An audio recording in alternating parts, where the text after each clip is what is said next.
Good evening.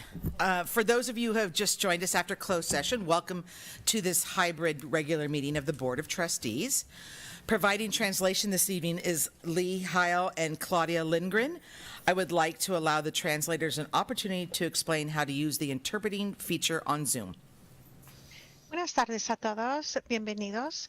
Los servicios de interpretación en español van a estar disponibles para esta junta de la manera en la que ustedes pueden tener acceso a este servicio. En unos momentos van a encender los servicios de interpretación.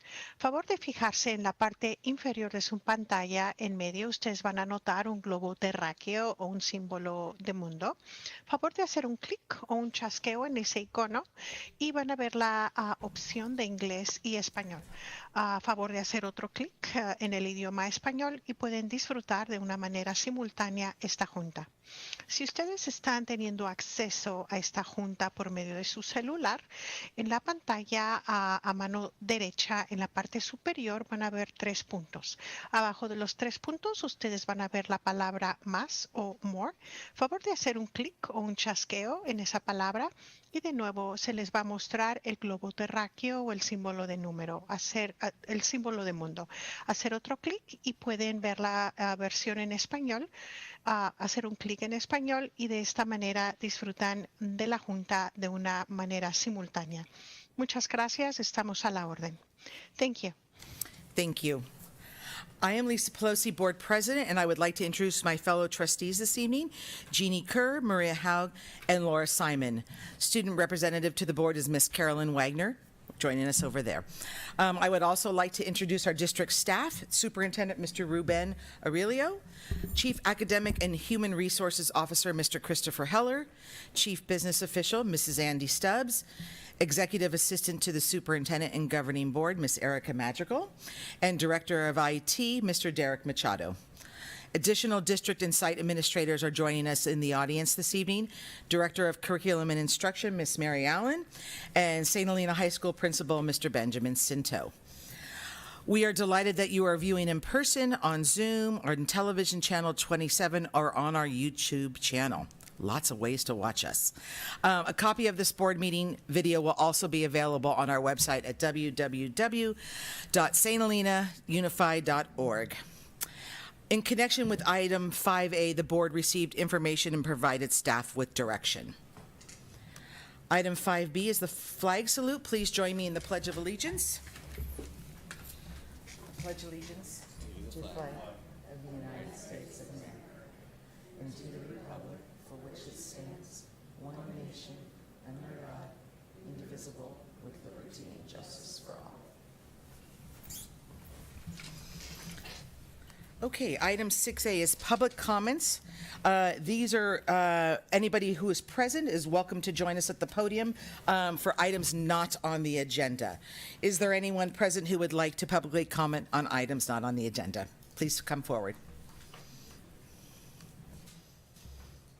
So exciting. All right. Just call that good. Is it on? Yeah, it is. Okay, great. Timer's going. Okay, so my Okay. name is Lisa Goldfarb. I am a parent in the district, and I was recently approached by a community member to volunteer at the primary and elementary schools. Apparently there's a need there. Said, great. I went to the Up Valley Family Centers, and I started my volunteer application. They needed a live scan and a TB test. I've done this before. I have my live scan, and I've done TB tests multiple times. So it got me thinking, like, why do I have to keep doing this? Is TB a thing? And I looked it up. Yes, it is. It's a thing. It's a highly transmissible lung infection. You don't want it. It's really problematic in many parts of the world, but not necessarily here. So the California Education Code in 2017, section 49406, says, and I'll just read it, just the top part super fast, a person shall not be employed by a school district or employed under contract in a certified or classified position unless the person has submitted to a tuberculosis risk assessment. And if risk factors are identified, has been examined by a physician to determine that they are free of infectious tuberculosis. Crucially, if no risk factors are identified, an examination is not required. Subsection M specifically is in response to volunteers, and it goes on, it applies all of that.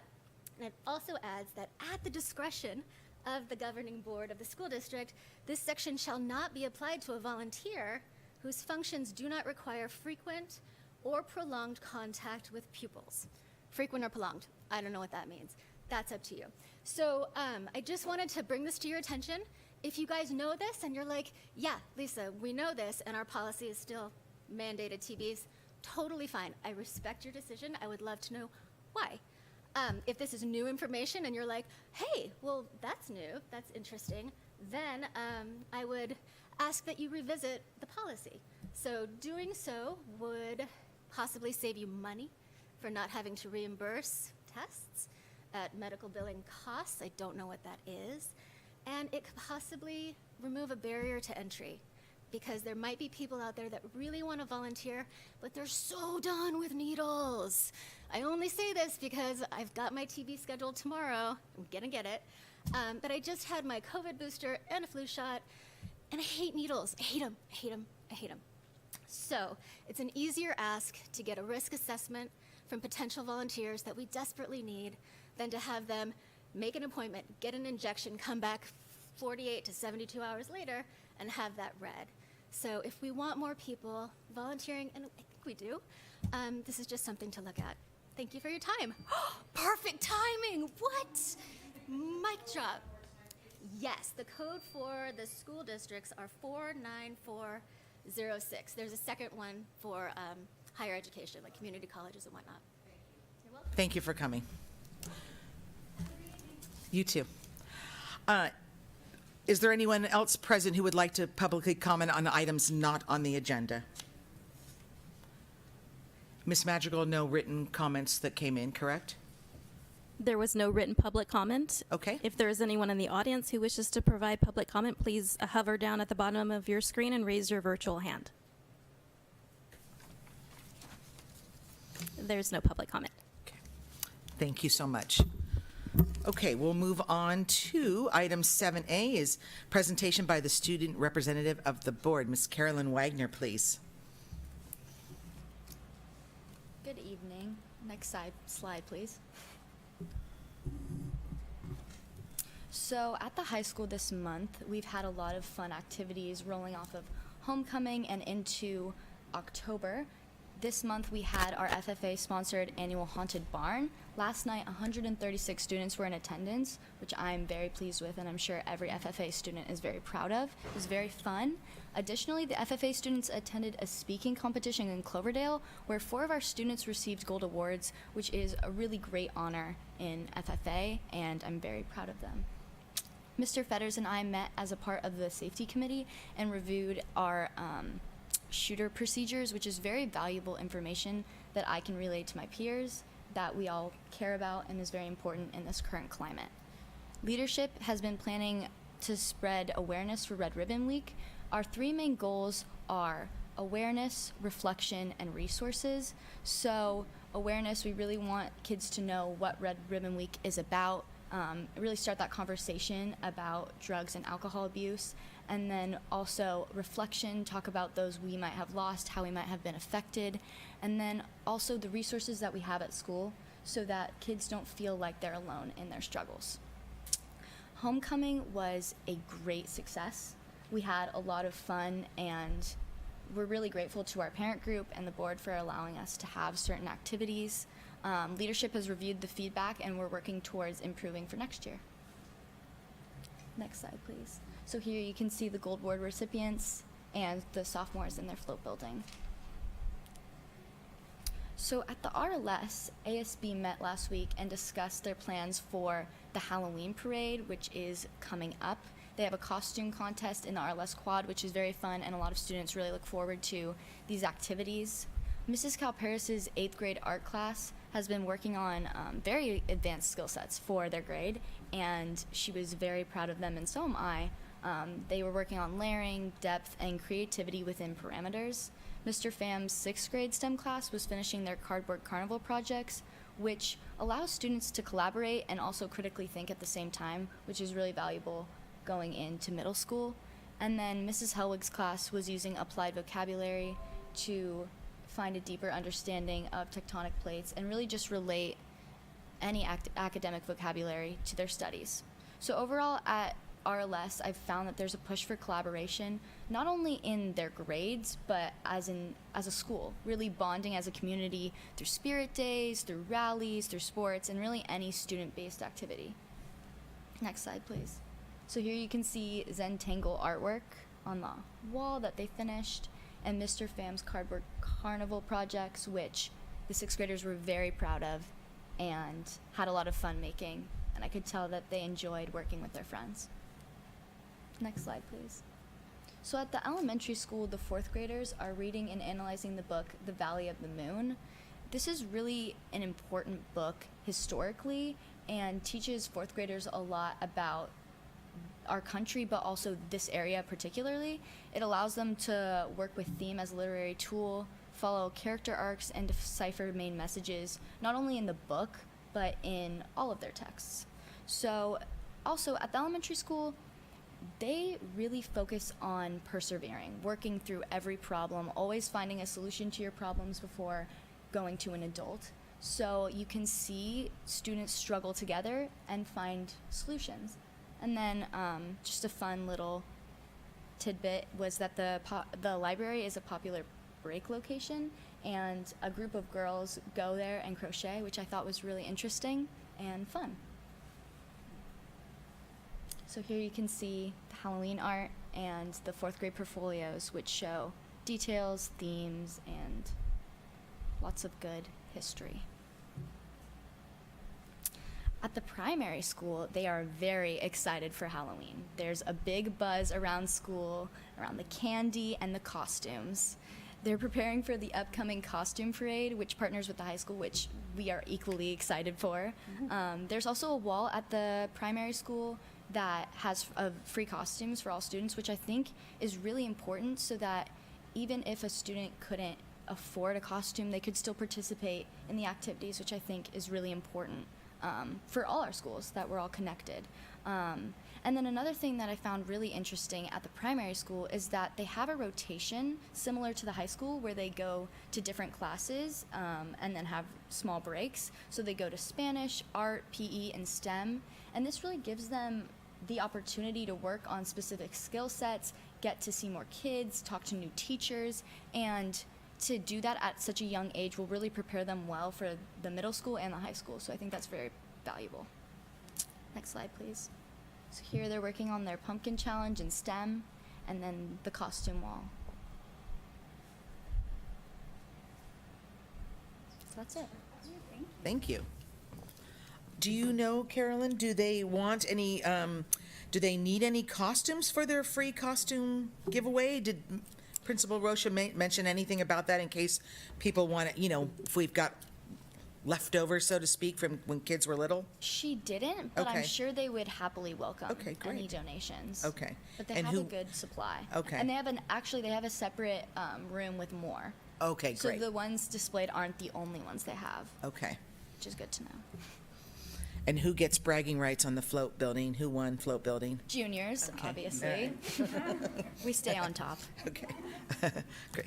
Trustees, any other questions or comments? Thank you. Okay. Thank you as always. Okay, well, it's your night apparently, because we're going to do the introduction of the Associated Student Body Officers. And Carolyn, that's going to be you as well, please.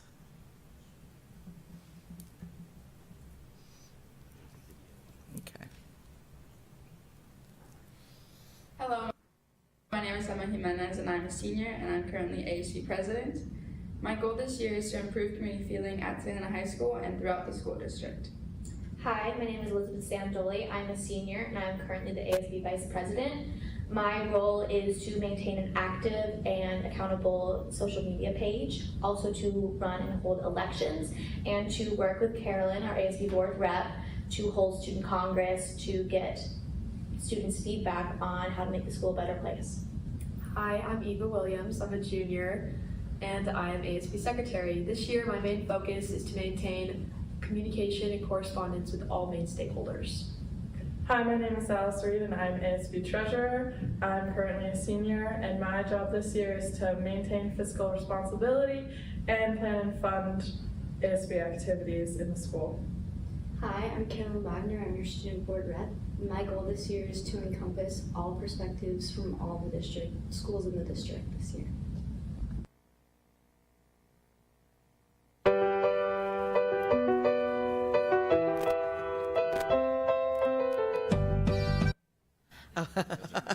Those are great.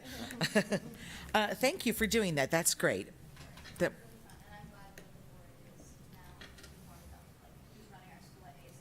Right. And how often do you guys meet? We meet every other week. Okay. We actually had a student council meeting today, and we discussed Red Week and upcoming activities. Okay, great. Okay, thank you. Trustees, any questions on that? Okay. Okay. All right, we're going to move on to item 7C, which is the annual report on the St. Helena Preschool for All program. And we're going to ask Mr. Julio Oguin to come to the podium, please. Welcome. It's on, right? I thought it was going to take me longer to be back in here, but I guess a month wasn't long enough of a break. Thank you for inviting me. I do appreciate the time and the opportunity to come share a little bit more about the program. I know a lot of the trustees are familiar, but I want to really just take the time to share some of the work that we've been doing. So again, thank you to the trustees, district staff, and community that's here and hopefully online listening to this presentation. So we're currently in the 12th year of our program, which I think the original intent of the program wasn't supposed to last that long. We started actually in around 2009 after the Head Start program closed. And so the idea was more to just have this as a temporary kind of program to get us through through a few years, and we're still here. So almost 12 years later.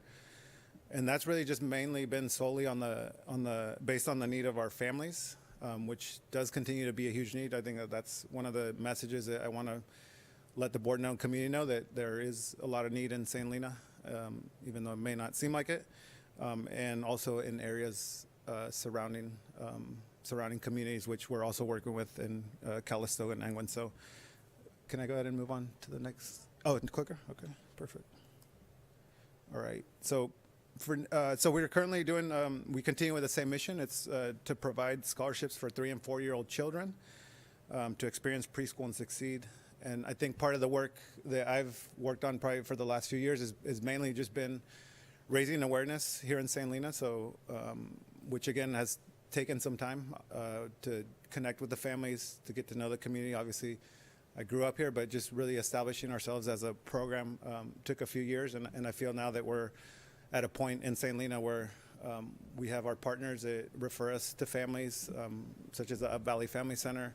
A lot of the district staff sends me referrals now for Preschool for All. So we feel like we're really well established in St. Helena, and we're actually continuing to try to establish that in the surrounding areas of Calistoga and Angwin, which again is it's a little bit of a challenge, in particular with Angwin, because there isn't too many organizations out there that can basically provide that information. But we're also working with the preschools currently that are up there. So what I wanted to talk a little bit about tonight was just some of the work that we're doing with early childhood, also highlighting some of the parent education programs that we're doing. And then kind of the last piece is the family engagement, which I originally we didn't really look at that as one of the areas that we thought that we'd be involved in, but we're kind of seeing now a few years after we've had parents in the program that we're starting to see an increase in family engagement, and so I'll talk a little bit about that, how we're trying to build that in with our families. So with the early childhood piece, we primarily began serving families in St. Helena. We've provided over 218 scholarships. And so at the beginning of 2021 is really when we decided to expand into Angwin and Calistoga. And again, that was just more because we were having a lot of families that were reaching out there. And at the time, early inception of the program, we didn't have the funding for that. And then in 2018, we were able to open up our program a little bit and provide some of that support. We continue to work with our preschool partners, so we currently work with 5 preschools in St. Lena. We work with the Co-op, we work with Mila's, we work with We Care, Little Backpacks, Sun and Stars Montessori, and then the 2 most recent ones are the Hearts and Hands Preschool in Calistoga and Discoveryland in England. So, and again, all these preschools are, we feel like we've gotten to know them more. We have really good, strong connections and partnerships with them, and so we're working together to obviously, make sure that the kids get that opportunity, and they really enjoy our families being part of the program. And I would say one of the positive parts of our program also too is that we've seen an increase in the diversity in the preschool programs, because we are providing a lot of scholarships for families that otherwise wouldn't be able to attend. So we feel that that's a positive, because again, it really reflects what the district makeup looks like, and a lot of these kids are already end up being in school together. So we just feel that they're building these friendships. Parents are getting to meet each other early on. So we think it's very positive that we're able to do that. With the coverage piece, we actually have had a huge shift. When we started in 2010, it was primarily like a part-time programming, and that was just based on the funding that we had. So it was a lot of part-time scholarships. It was mainly 3 to 4 hours per day, sometimes 2 to 4 days per week, and we didn't operate in the summer. So, and now what we're doing is a lot more. So and that's basically because of the need that we've gotten from parents. We have a lot of working parents, a lot of parents that need to work, and so they requested that we do more coverage, and so now we're kind of tackling more of the childcare piece. And so again, we're now providing 5 days a week. We do up to 9 hours for a lot of families, and we do year round. And so that's we feel really good as a program, because we're obviously able to help families, and we want to continue to provide that type of coverage, because a lot of families do depend on that. Let's see, for the cost of the scholarship, and I just wanted to mention that just because, again, it's something that we look at as an organization. Obviously, the more time we cover, it is more expensive. So what the average cost of a tuition here in St. Lena, and just in general, it's about $1,200 per month. And so that's about $14,400 annually. So it is quite expensive, but again, we're stepping in, we're providing that coverage, and so it's a huge benefit and a huge barrier that we're removing from families, so that they can have this opportunity as well. In terms of the numbers, we last year we provided 32 scholarships. This year we're about 31, and we're pretty much have seen increases over the last few years, and we really don't see that there's going to be a decrease, because again, just because of cost of living and all these other factors, that we are trying to brace for that, and we're trying to continue to sustain that. So that's kind of what the work that we're trying to do this year. With the parent education, so that was something that was built into the program early on, and that was requested by a lot of the parents that kind of formed the program. They wanted to get some resources and some parent education. So we're very happy that we're still providing this, and that we're still making this part of our program, because we feel it is beneficial for families. So we do kind of 2 different parent education components. So the first one is in partnership with the school district, and that's actually put together through the preschool liaison, who's Gigi Ronaine. And so she basically coordinates the speakers that come and speak, not just a preschool for all families, but she basically invites all the preschool families in the community, and they meet once a month, and they have different educational speakers that kind of have topics around 3 and 4-year-old children.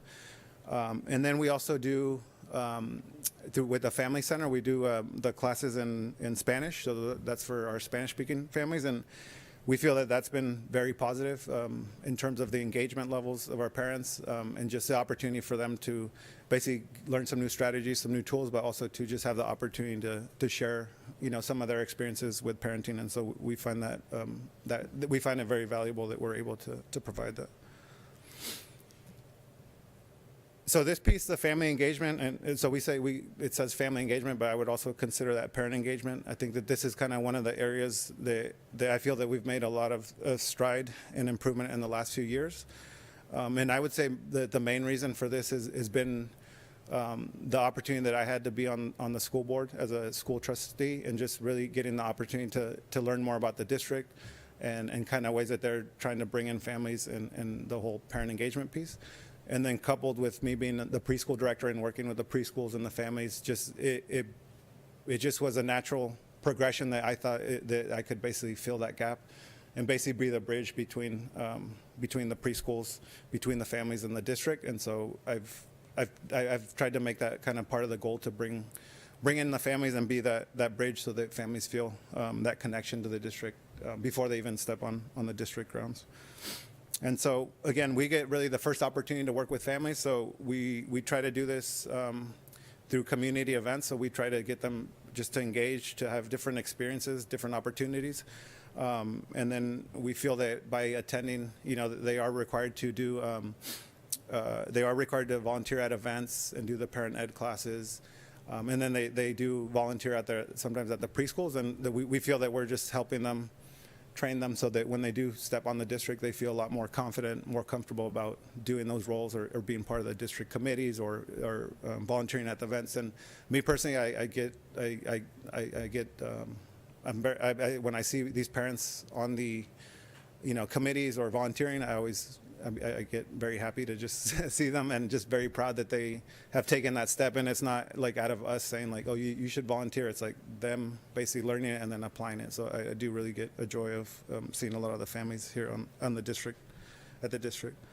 And so that top picture, again, kind of just working a little bit more with the district. That is Superintendent Aurelio right there in the corner. And then Roxana, they had that the Where I'm From and Where I'm Going event. And that was an excellent event. And we had a lot of Preschool for All parents that were part of that panel, and students that were part of that panel.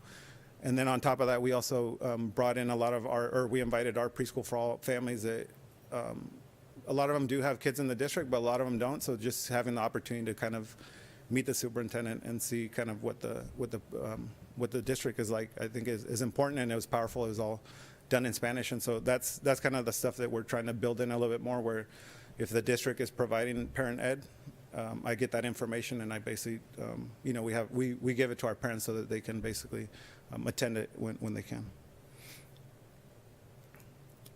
Let's see. Okay, and then this is kind of some of the work that I did last year, and again, this was similar to that bridging piece that I was talking about, but this was more from the preschool and the primary school. We had I coordinated and organized a collaboration between these groups. It's actually something that was never done. It's done sometimes informally with the teachers and some of the directors, but never all together. So we were very proud of getting everyone together in the same room and being able to collaborate. And part of that, I would say, is a big credit to Principal Rocha. She's also part of our board.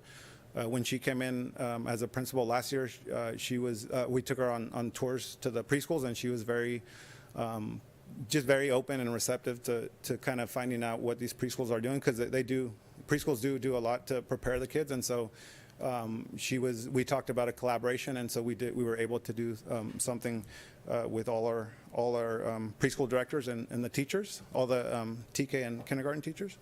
And what we ended up doing is we ended up kind of discussing what we wanted to do, but we ended up kind of doing these transitional meetings. And basically what that was we had our preschool teachers do observations and complete basically a form that looked at each, not just Preschool for All kids, but we wanted to, since we had all the preschools already working with us, we wanted to have all the incoming students that they knew about. And so they observed things like their social emotional development, their approach to learning, language development, their family support system. And so really the focus wasn't too academic, because the numbers and all that, numbers, ABCs, like we didn't really look at that. We wanted to kind of take the whole child approach.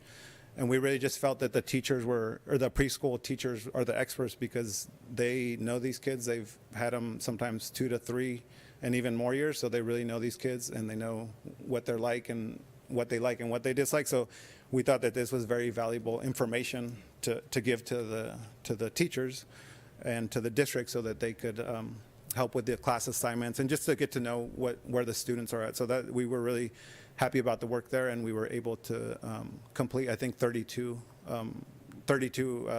observations on these different students. And I would say the feedback was very positive from the teachers and the preschool directors, and it's something that we want to continue to build on, because we feel that it's there should be more connection and unity between that handoff, just to make it a little bit smoother for not just for the kids but for families. And so that's kind of really the work that we've tried to implement into our program, aside from providing the preschool experience. Let's see. So again, I just wanted to sum up and take a moment just really to thank the district. I know that the district has been very supportive of the program. Thank you to the trustees, for everything that you guys do. It's not, it takes all the support, and we feel very honored to be like an extension of the district, and now kind of working a little bit more hand in hand. And in particular, I do want to just recognize Trustee Kerr. I know that most of you know that she's part of the Preschool for All program, but she's just been such an incredible person to work with. She does so much for the program, and unfortunately we can't state that every time, but she does like a lot of the work behind the scenes for this program, for it to be still existing, and then also just moving forward. So I do want to thank you for all the work that you do, and that sometimes we don't recognize you, but this is our moment to say thank you. Thank you. Thank you. And finally, just for the board, just on behalf of the families, just knowing that like they do appreciate the support. They understand the opportunity. They understand the value of what they're receiving when they receive the scholarship. So I just want to stress that out to you guys. It's an important program, and just being able to remove that barrier is huge. Not just preschool, but childcare for a lot of the families is a huge deal, and it is life changing for a lot of families and for the children as well. And so I just again want to just take time. Thank you guys, and really just to encourage not just the district, but the communities to recommit and to continue to invest in early childhood education, because it is something that we still need even in St. Lena. So thank you. That's my presentation. If you guys have questions or comments, I'll try to answer. Thank you so much, Julia. I appreciate it. Trustees, questions, comments, or? Okay. No? Thank you for being here this evening. Yeah. It's nice to see Thank you. you. No, I guess my comment is, you're always great about giving the thanks, but honestly, you are the face and the heart of Preschool for All, and all this growth. I mean, I sit here and I just think like you should be so proud of yourself, because this has come so far, Julio, in 10 plus years, and it's amazing. It's made a difference, and so congratulations on all your hard work. So, and I do appreciate it, and I do want to give a shout out to Preschool for All, because it's actually where I started from. So that's the whole idea, is that we try to build some leaders within the program, and Yeah. we do get a lot of Preschool for All families that join the board and join other committees, and that's really the route that I took. I was part of a parent in the program, then on the board, and then Okay. I became the director. That's and great. then that's why I became school board trustee for my stint, and so Right. that's Yeah. the beauty of the program, is we want to build leadership and Right. and get families to engage. So I Right. do appreciate your time. do you have any upcoming fundraising events or anything that you need to alert the community to? Yeah, we actually do. Thanks Okay. for the shameless plug, but yes, it's Give Guide. It's in December. It's an online campaign, and we're going to be reaching out to our districts, and we have Superintendent Aurelio is also on the board, so he may hit you up for a big donation. No, I'm just kidding. But we're all gonna. That's basically our last kind of end of the year fundraiser. Okay. And it's not just Preschool for All. It's 72 other nonprofits. It's Okay. larger than other years, but it's basically supporting all the nonprofit. Okay, great. And that's nonprofit. December? Yes. Okay, great. Yes. Okay, thank you so much for All right, being here. thank It's you very guys. nice to see Appreciate you again. it. Nice seeing everyone. Okay. And enjoy being on this side of the dais. Thank you. Okay, we'll move on to item 8, which is communications. We'll do board member reports. And this evening, it's going to be Trustee Haug and myself. So, Maria, why don't you go ahead first, please?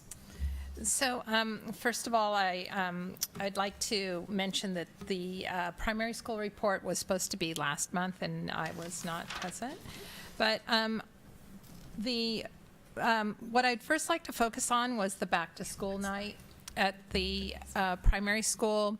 It was really, really well attended. The first portion of the back to school night, it wasn't actually back to school night, but it was the PTG meeting, and it was the best. The parents that attended said it was one of the best attended PTG meetings ever. Great. And it was the best attended one that I'd ever seen, even when I was in PTG. There were just so many parents there, and I know that part of the success of that meeting was because it was held in tandem with the back to school night, but it was just really great to see so many parents attending, and new parents with kinders that were ready to jump in and volunteer for committees, and that was really good to see. The PTG meeting that night was also kind of the jumping off point for discussions about how to organize the Fiesta del Octubre, which was a huge success, and that was just the initial planning phases. So what the PTG group and the primary elementary school were able to put together in that short amount of time was really amazing. And I just want to give a shout out to all the parents in the PTG group that made that happen. I know at the time the PTG group was still looking for some participation in some of the committees, specifically I think the budget committee. And I'm just going to give a shameless plug out for them as well. Anyone who's got a child in the primary or elementary school, I think that the PTG group would be happy to see participation in that subcommittee. Also, the focus of the back to school night was friendship. And there was a friendship highlighted through a video of two, I believe they were kinders, but they might have been first grade. They were either first grade or kinders. And it was just remarkable how these two young men really could express themselves in a really wonderful way as to what their friendship meant to them. And I know that one of them is a newly arrived in the United States. He's an English language learner. And they just clearly enjoyed each other's company so much that language had become less and less of a barrier. And I think that it was great that Principal Rocha highlighted this friendship in setting the tone of what we want the primary school to be. It's a place where everyone is welcome. It's a place where you build those first friendships that could last your whole life. And I just thought that the focus of the back to school night, focusing on this friendship that bridged language barriers, that bridged different backgrounds, it just shows us how we can come together as a school district and as a community, and it was really inspiring. And I think I'll stop there. Okay. Thank you so much. And I went to the elementary school earlier this week, unfortunately following our student representative, which is never, it's no fun to follow a student rep, as we've all discovered over the years, because they're like, oh, Carolyn was just here yesterday. But I toured with Dr. Emery. We went into a few classrooms. It was nice to just see classrooms looking like they did pre-COVID, full of art, full of life, full of noise, full of technology and in action. But I think I just took a couple of photos because I'm not sure the last time you have an elementary school child, but when the last time you were at the elementary school, one of the things where I spent the most time at was the library, because first I forgot how large that library was when I walked in there. I was and it looked a little different from the last time I was there. But Miss Shaw, I talked with Miss Shawn for quite a while, and she was telling me how popular the library is, as you pointed out as well, that they have quiet days 3 days a week, and she's always amazed about the number of children in there just reading doing their silent reading. And then they also have quiet activities. And this is just one example of a table. There's a puzzle table. There are the crochet gals that come in, and it was really, they're making little scarves and ear warmers for the stuff for the reading babies that they hang on to when they read. It just was all full circle in there. But I mean, I just was like, this is a great library. And I was so happy to learn that it's really utilized quite a bit. So I just wanted to highlight that for you guys. And then I went into the music room as well with Brandon Binder, yes. And his class was fully engaged. They were talking about the what does it say up there? I can't even read with my pentatonic scales. So they were going off that. There was a Q&A session, but he, took us on a tour of all the instruments, and you can see it's fully stocked in there. The ukuleles are in the back. There you got your bongos and your drums. But, and the ukuleles were from the Coppola family grant that the music departments can apply for and get funding. But it was great. And he's planning a concert, which I think you guys all know about. We've been invited to attend. So that's coming up on November 5th, I believe. So it was just really nice to be there. It's a great school. As there's something about that school that just feels like a school, really, like an old-fashioned but warm and comfortable school. So that will do it. Thank you. You're welcome. Absolutely. Item 8D is the St. Helena Teachers Association report to the board. Oh, I'm next. Oh, sorry. My apologies. I just jumped. Okay. Go, please, superintendent report. Mr. All Rivera. right. Good evening, everyone. Good evening, trustees, student trustee, President Pelosi. So this evening, my report will capture 3 major items, just some reflections on the last month of school, a public health alert, and then upcoming events. I forget that I have the clicker. So just reflecting on the last month since we were in this room, I listed a few of the different events and items I attended. I hosted a coffee with superintendent that was really geared towards the Vintage Hall staff. I just have a very informal opportunity to come and speak with me. I was able to attend my very first FFA carnival. Which was amazing to see, just the engagement of the students and the types of events that were held right outside here in the lawn. I watched a RLS soccer game, which they won and crushed the competition. And then we had some events as well for our parents in our community. It was already mentioned, the family event, De Donde Vengo y De Donde Voy, which was delivered, I would say 95% in Spanish, with the target audience of our Latino Hispanic community. Very well attended event, something that we want to keep that momentum going. We had a fantastic homecoming week. That was new for me because it was impressive to see the engagement, not just by our students, by the parents. It was my first parade down Main Street. And yes, the juniors rocked it with their float. So congratulations. And then just most recently, last weekend was the Harvest Festival. It was an opportunity to see our families, our community out there supporting this wonderful place, St. Helena. I do want to, over on the right-hand side, a couple shout outs to staff that have reached out to me a few weeks back. I sent out an email to all staff asking them to invite me to show me anything they want to show me. It could be come talk to students, ride the bus. And so I did a few of those things over the last month. And so these are some teachers and staff that I was able to come to their classrooms, was able to speak to the leadership class, for example, and debrief the first quarter. I was in Mrs. Olguin's and Miss Doran's 8th grade Spanish class, and we did Q&A with the superintendent in English and Spanish, and just examples of different opportunities. So, Trustee Haig, I have pictures of the Fiesta de Octubre, which is the event you spoke to, which was a fantastic event. It was put on by the main parent group and our 2 schools, their primary and elementary school. I try to include pictures that don't show too many faces. I know we always want to be mindful of showing our students on screen.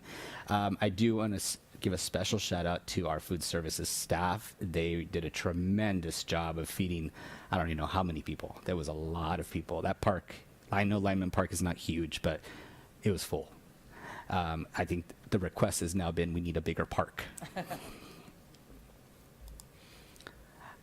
Some photos capturing the homecoming festivities. You can see the float, the winning float on the left there from the juniors. I was at the Powder Puff game, which I did not realize was such an event. And we'll have to talk about the aggressive nature of our students in that it's not a tackle football game, but it is a flag football game in the future. I went to the rally where I took that picture of them doing tug of war. Do you remember who won? Oh, of course the juniors won. And then actually really exciting, that bottom picture there, the women that are standing there, that is the team that won the volleyball state championship. I want to say it was 1984? It was 82. There were 3 years. 3 years, right?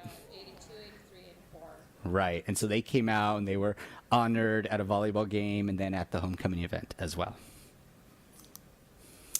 Here's some photos of the event, the Donde Vengo y Donde Voy.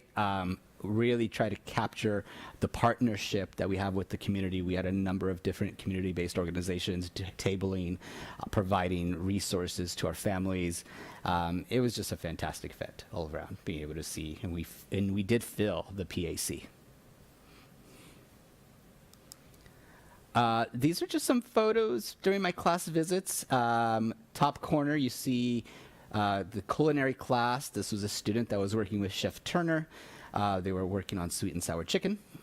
Next to that photo, you have 3 students right outside here in the, what is it called? Blanking on the word. The amphitheater? Amphitheater. That's the word I'm looking for. Thank you. And they were doing some Greek tragedies and comedies in the drama class. Bottom right is our students in our special day class. They had spent the morning going to see Lyle Lyle Crocodile, the movie, and they were coming back, and I participated with them building out basically Lyle Lyle Crocodile puppets. So really making it tactile. They're a fun bunch of kids. And then in the middle there, you have the walk to enroll to school day. And that is at RLS. I was out there with Mr. Pauls, making sure our students receive their prizes for walking and rolling. And lastly, that is me, and that is not a selfie just to have a selfie. That is me riding the school bus. That is before we picked up students. It did get filled with students. And just a quick, switching gears a bit, big public health update. Many of you are probably hearing it's been very high in the news. There are fentanyl-laced opioids are really increasing in the valley. You might have heard of rainbow fentanyl. The scary nature of that is, it looks like candy. And so we want to make sure that we're aware. The County Office of Ed does have a town hall specifically around fentanyl poisoning awareness, and they have 2 different nights coming up, one in English, one in Spanish. So I included the link there on the screen if families want to learn more. We, of course, have efforts coming out with Red Ribbon Week. And then just a list of upcoming events. It's probably not fully inclusive. We have a lot more going on, but just a few highlights. And, of course, tonight is the opening of our play. Correct. I think that's all. Well, thank you so much. Appreciate that.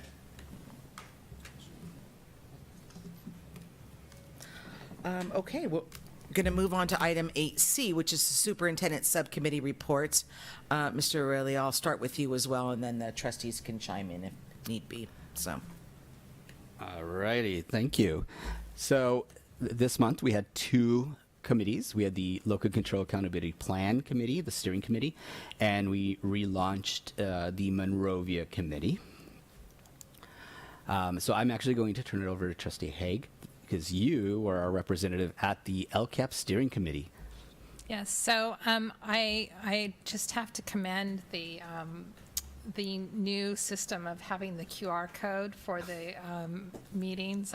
It's really perfect when you don't take perfect notes, that you can have access to the to the material. And so, yes, if you want to have a more detailed report, please use the QR code there. You can see what we covered at that LCAP meeting. It was a focus on equity and inclusion and what our stakeholders are seeing as far as our progress in that area. So it was the goal. We broke into pairs where we discussed first of all, we talked about MTSS, which is multi-tiered systems of support. And then we also looked at our board-adopted resolutions, our Hispanic Heritage Month, our African American Heritage Month, our Asian Pacific Heritage Month, our LGBTQ plus recognition in June. And then we're also looking at what we're doing as far as specific curriculum tied to, for example, Pride Month, that we're using the rainbow kits. It was a review of what we're doing, basically, to meet the equity and inclusion goals of the LCAP. So we also looked at staff development. We had the Washington Group, Jill Barnes, Jonathan Brown.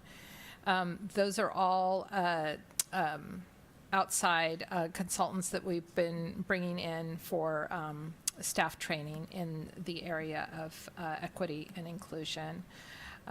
We did look at the demographics of our staff and see how, basically gave us time to think about how the staff demographics, does it reflect the makeup of the school? Not completely, as far as the students go, but it just gave us food for thought. We then had the opportunity when we broke into pairs of discussion. We looked at what does equity and inclusion mean to you, and then we kind of had the I forget the system. It's Slido. So Slido, it allows you to answer on your phone, and it then builds a Wordle. I have to laugh at these words because, 10 years ago, who would have known that we would be saying Slido and Wordle and people would know what we were talking about.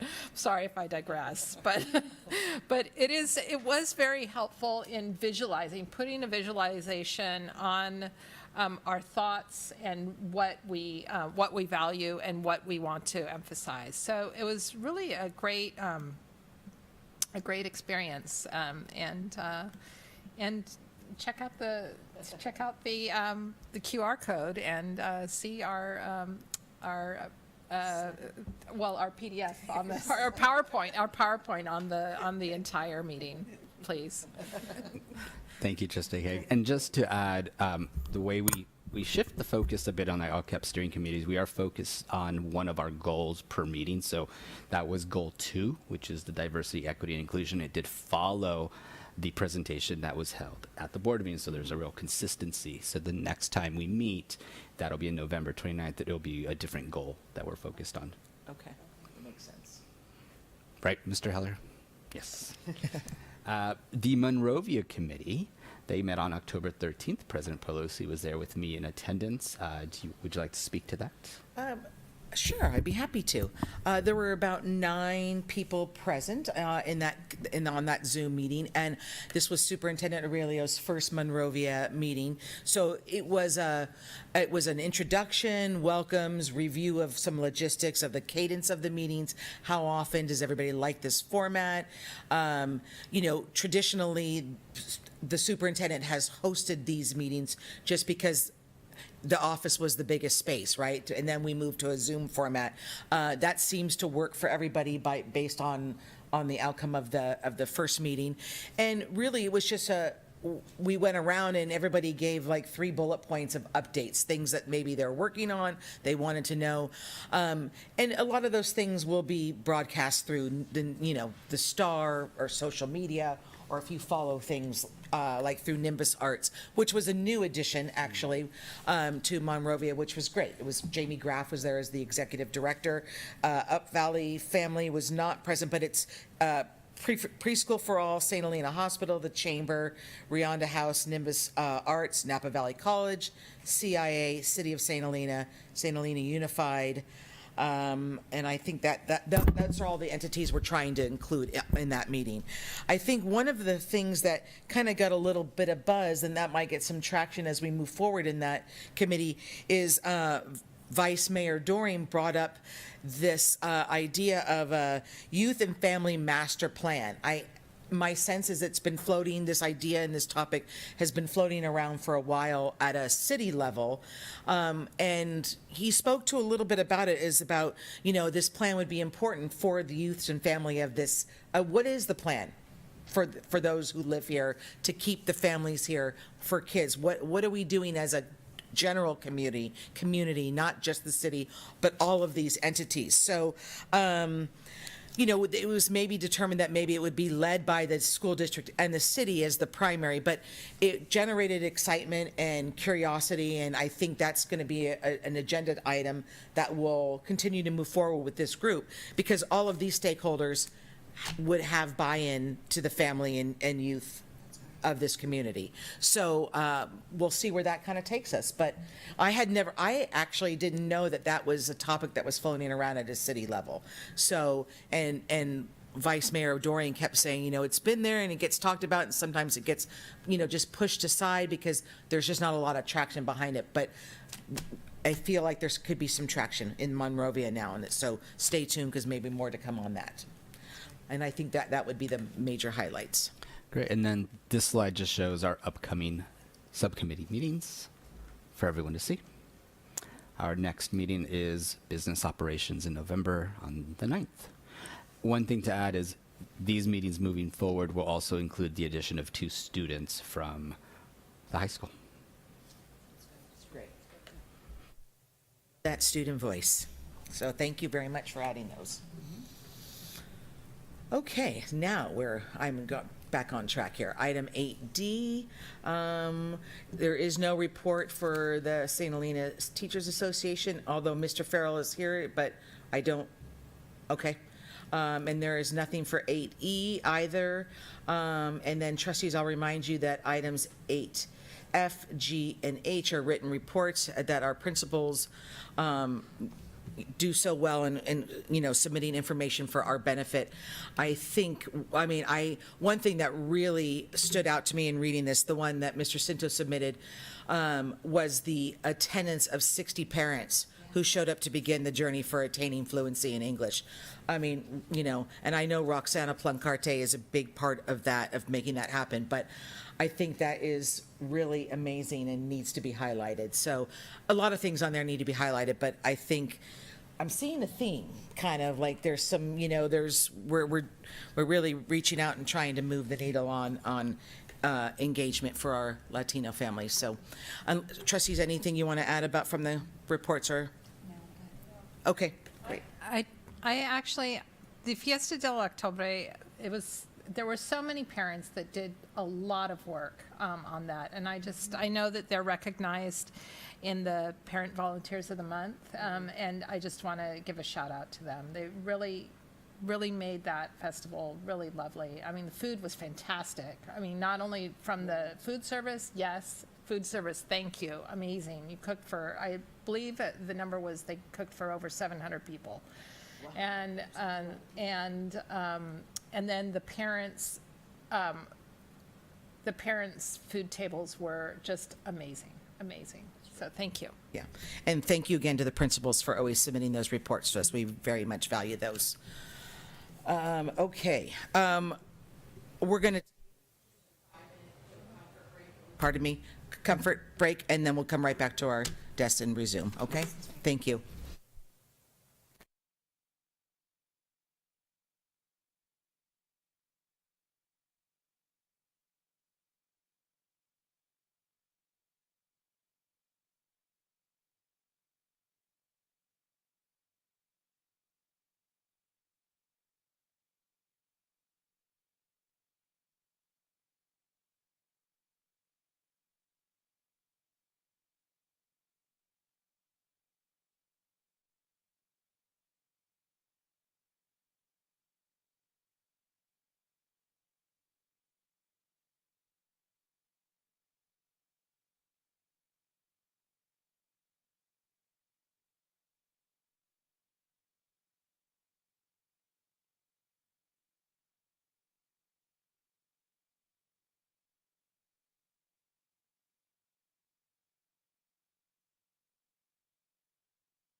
Okay, thank you, everybody, and welcome back. We are now going to move on to item 9A, which is the update on the District of Choice program. Trustees, I want to remind you that this is just an information and discussion. There's no action being taken this evening, and I'm going to ask Mr. Aurelio to take it from here, please. Thank you, and thank you for the quick break. So, as a reminder in tonight's report, this is just an update. We're not asking for any action at this point from the school board. We will, however, be bringing this item back later in the spring for a further update and potential action. But in tonight's presentation, you will hear just an update on the legislation related to District of Choice, our plan for next year's enrollment cycle and for future enrollment cycles, and then just alluding to some items that we've attached to this for future reference. Let's see. There we go. Oh, did I go too far? No. Perfect. So just as an update for the 23-24 cycle, we are going to be remaining in District of Choice. So the state last minute process decided to extend the program. It was ready to sunset in January coming up, and they have now extended it to the year through 2028. So we do have as option to remain in District of Choice. So our recommendation to the board is to remain in District of Choice for the 23-24 school year cycle. We are prepared to open that up. I know that technically we are behind in our timeline that we would traditionally be on, but that's because of the hiccups we had with the state and not knowing if that program was going to exist.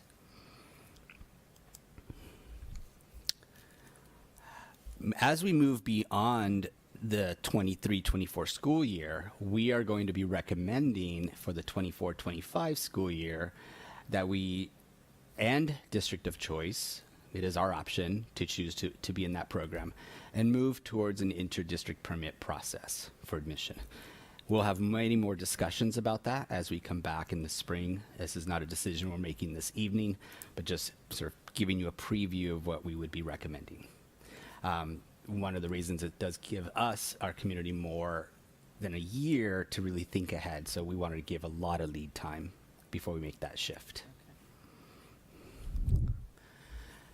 So this, since we'll be opening up the DOC window for next school year, this is now the updated timeline. So you can see after this evening, the application window will actually open up tomorrow. So we are prepared to start accepting applications. And then you can see the rest of the window there. We will bring caps. I think many of you are familiar with that in January, where we will set the enrollment caps for next school year. And then we conduct our lottery and start inviting families in. Lastly, just as for your reference, there are attachments. Those are draft versions, updated board policy, and administrative regulations. We will revisit those later in the year when we consider moving away from District of Choice and looking at an inter-district permit process. There's some language changes that we would have to make. One thing to share with the community is that eliminating District of Choice does not mean we want to get rid of our families. I think I want to be really clear about that. We want to honor our families who are here with us and those who have joined us via the District of Choice process. So in our policy making, we are going to do everything that we can to ensure that that continues for them. And that's it. Okay. One moment, please.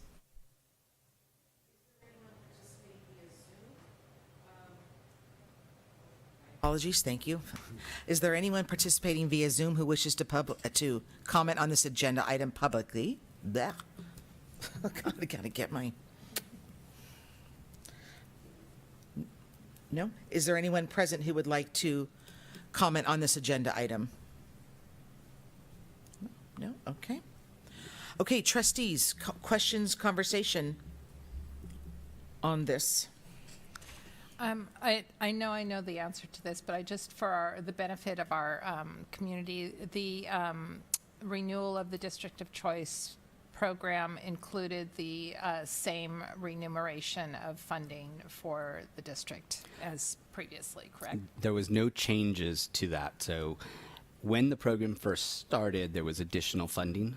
It was funded at a higher level. And just to be clear, we only receive funding for our students who are coming to us from non-basic aid districts. So in our region here, our Up Valley districts are all basic aid. The only school district in the Napa Valley is Napa Valley Unified. And so we do receive a nominal funding amount. It's 25% of their ADA does come to us. I think in a previous presentation for this past school year, the total amount we received was about 148,000. Yes. Total. Total. Okay. Okay. Anyone? Any other questions? Yeah. Okay. And Sumi, this might be for Erica. So it looks the application window closes on December 15th. Was it November 30th of in the past years? It used to be the 1st of September to November 30th. Okay. So we're just extending it out to the 15th. Correct. Yes, Perfect. absolutely, Okay. to allow the same amount of time. Okay, Okay. that's great. Thank you. And one question I had in that vein is, the window opens tomorrow, and how is that promoted to the DOC families or potential DOC families? So that's an interesting question because DOC families that are here, they're already in. Right. If we wanted to do a promotion outside of our area, then we'd have to consider maybe. Right. So in other words, it's being announced here that the window opens tomorrow. Is it on our website that the window opens tomorrow? No, we are waiting for this board meeting to announce that. Okay. There are two things. As families have come to me asking for out-of-district attendance options, Okay. I've been keeping what I call a district of choice interest list. So I Okay. have gathered email addresses and contact information for Okay. some families. So those families will receive the application tomorrow. But it also would be beneficial to our current families. Although we do have some district of choice families here in the district, they may have siblings. So we will go ahead and just make that announcement to do a district-wide Blackboard announcement via email. Great. Okay. That's And it is a question if we want to promote it widely, then we would have to do something different for that. right. But that's just, I guess, right now is food for thought or discussion on that, if how the trustees feel about that. Given the fact that there seems to potentially be a sunsetting of the program for this particular school district, I'm wondering how much it makes sense to spend money on an outside campaign. Correct. Okay. I don't know, trustees, if you have thoughts about that, or it's not necessarily a time to, I mean, it's just a discussion. And we don't have to do that because we know that we're moving forward with this DOC process as of tomorrow. So I just want to make sure that the information is out there for those who are seeking it. Yes. That's part of the two-way communication I believe in. So, I would agree with that as well. And I think that we should probably just, what am I trying to say? Advertise it the way that we have in the past, just exactly how Erica said. We're making sure that, and one of my biggest priorities is just making sure that the DOC families that have siblings, like you said, do know about this, the window being open. okay. Anybody else? Trust? Yeah, I'm just curious if you could give a little more information on postponing a possible shift from DOC to interdistrict until 2024-25 and not next year. Definitely.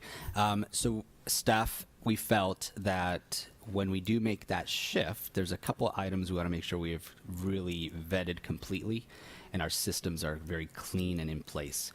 A shift to interdistrict permit does allow this district to revoke permits. Our current DOC process does not allow us to revoke permits. The only way a family or a student would be exited from our district under DOC is via the expulsion process. But under interdistrict permit process, they have to keep certain requirements in place. They have to be academically eligible or making academic progress. They can't have severe attendance issues or behavioral challenges. And then because those things need to be met, we want to make sure we're able to track those very cleanly and have parameters set up, and we didn't want to rush that with our families. Okay, great. Thank you so much. Thanks for all that information. Any trustees, anything else? No? Okay. Okay. Thank you, Mr. Aurelio. I appreciate that. Okay, item 9B is the approval of the new, I don't even know, how do you pronounce that? I'm sorry, naloxone procedure. And Otherwise known as Narcan. Narcan, thank you. Okay, and review of AR 5141.21. Mrs. Mary Allen, please.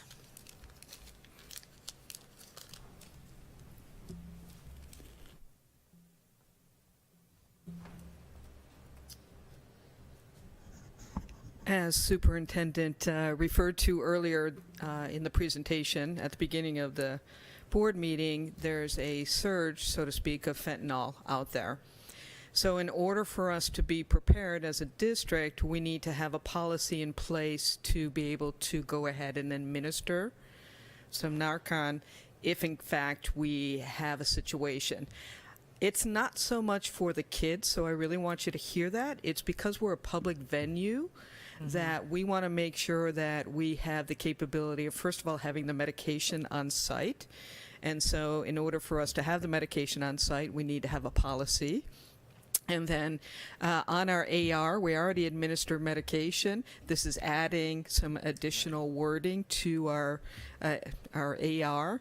So what will happen is now that we will have Nurse Cordero go ahead and apply to the state that we would like some on our campus, some of the medication on our campus, we will be putting those in the defibrillator boxes that we have at our campuses already. Those are the double boards that you do in case somebody has a heart attack. We have those at each one of our sites. We will now have some medication locked in there as well. Kate Scudero, our nurse, will be training the designated folks at each one of our campus. Again, it's because we're a public venue and it's more of the events that we have happen at each one of our sites that we want to make sure we can take care of this if in fact something happens. Okay. So it is all 4 schools? It's all 4 schools. Okay. Great. Is there anyone participating via Zoom or present who wishes to publicly comment on this agenda item? Nothing? No? Trustees, any questions? No? I guess I do have. So are all school districts then required to do this then? They are not required to do it. Okay. It's something that the state is highly recommending that districts okay. take it on. Okay. And I know the larger districts like LA Unified and San Diego Unified, Berkeley, so on and so forth, they've already taken it on. It's the smaller districts now that are starting to jump on board. Okay. I know Napa definitely is taking it on. So we have had situations, not here particularly right now in St. Helena, but we have had situations in Napa. So we're not immune to it. So it is something that's highly recommended by the state. Okay, great. Thank you very much. Thank you. Thank you very much, Mary. Appreciate that. Okay, I think that's okay. Okay, we're going to move on to items. Item 10 is the consent agenda. The consent agenda contains routine items judged as appropriate to be acted upon in one motion. If a board member requests that an item be removed from the consent agenda, the item will be considered under discussion action items. Is there anyone present who wishes to comment on this agenda item or via Zoom public comment? Oh, sorry. Excuse me, I'm just thinking, do we need to take action on that, on the? Oh my gosh, my on the apologies. 9B? Was there? I think so. I see action. I do see information. action. Yeah. Oh yeah, you're right, and I apologize. I don't. No, I'm that's missing fine. that. No, that's fine. So yes. So in that case, I think I have it memorized. Do I have a motion to approve the AR? It's the language. Yeah. What's that? It's the language added to the AR. The language added to the AR 5141.21 as presented. I'll make that motion. Is there a second?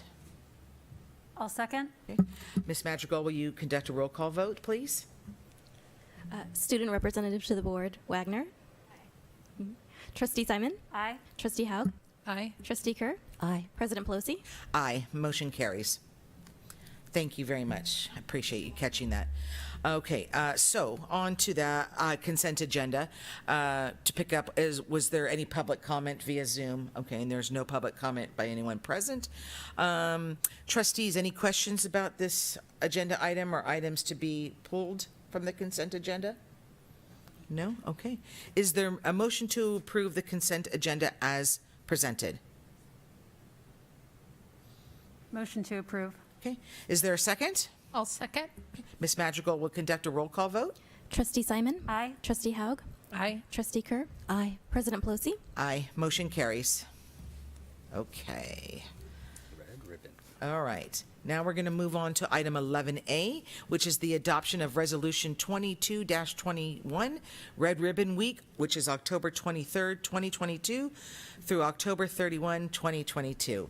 And I am going to ask Ms. Carolyn Wagner to read the resolution for us, please.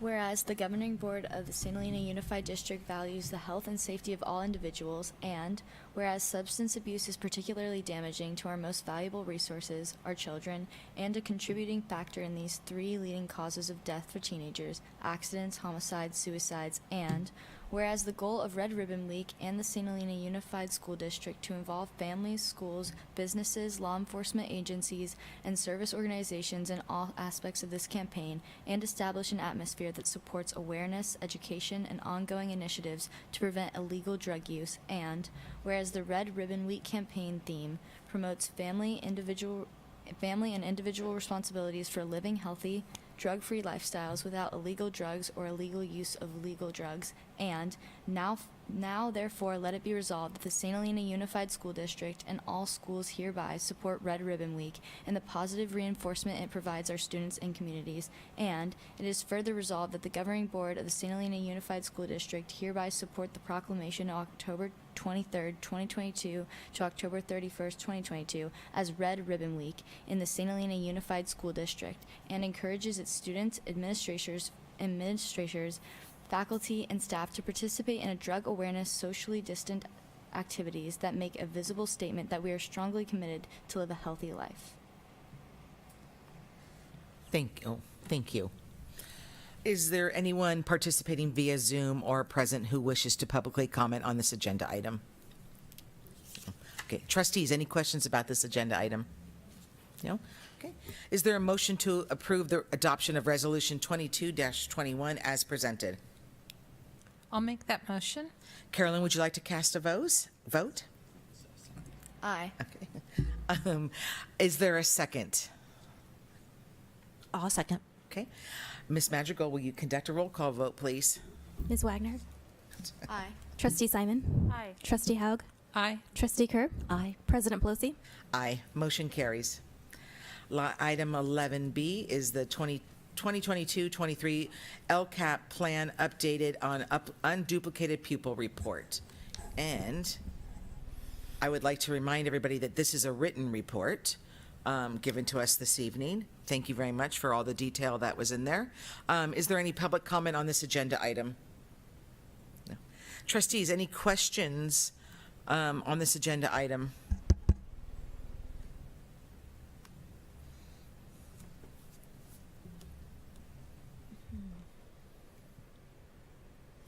I don't think I do. No? Okay. I don't think I do. No, I thought it was, I'm going to say that it was, for non-educators who don't do this day in, day out, it was well presented and easy. Yeah, exactly. And thank you for defining it all out by group and,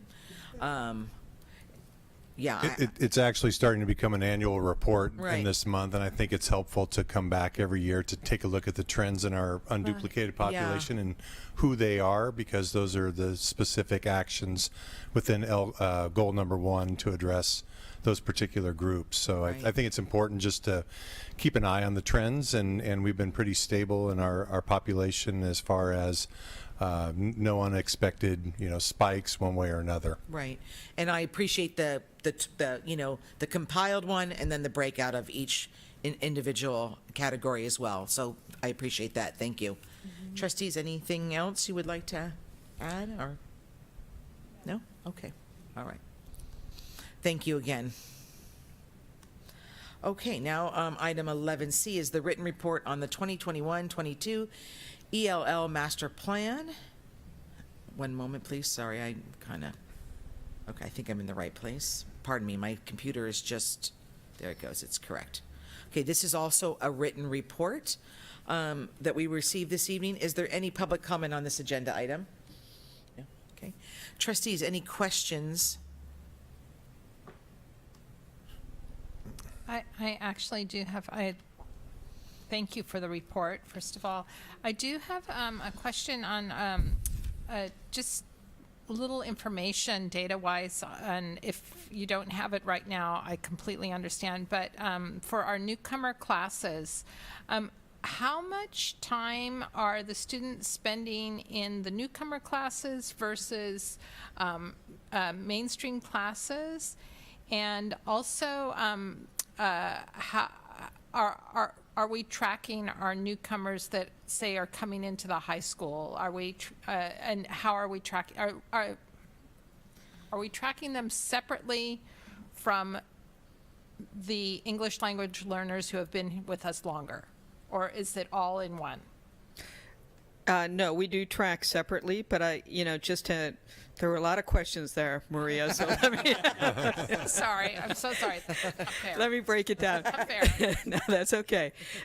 So there's when you're thinking of somebody that's an English learner, there's three categories. One, there's just somebody that is classified as an English learner. That means when they came in at one of the school levels, and most of the time it's in our primary school, there's 4 questions that the family have to answer. If they answered one of those questions, we go ahead and test, and it just states, is there a second language spoken at home? And there's a few other questions that go with that. We test, and then automatically a student will either come out fluent English proficient or will come out English learner.